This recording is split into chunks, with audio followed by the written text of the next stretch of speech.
რისთვისაა ზიარება საჭირო? ზიარება საჭიროა იმისათვის, რომ ადამიანი განიღმრთოს. ჩვენ ვეზიარებით სამყაროს შემოქმედს, ღმერთი შემოდის ჩვენში და ადამიანს განწმენს და განაღმრთს. ზიარება არის საცხოვნებლად სულის და საკურნებელად ჩვენი სხეულის. უფალი ამბობს, რომ ვინც ჭამსო ჩემს ხორცს და სვამს ჩემს სისხლს, მას თავის თავში მარადიული სიცოცხლე ექნება.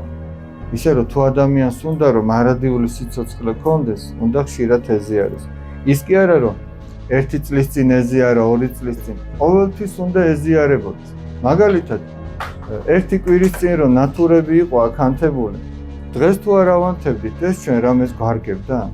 არ გვარგებდა. ეს მუდმივად დაკავშირებული უნდა იყოს, რომ ანათებდეს ხო მართალი? ადამიანიც მუდმივად უნდა დაკავშირებული იყოს ღმერთთან და მუდმივად უნდა ეზიარებოდეს.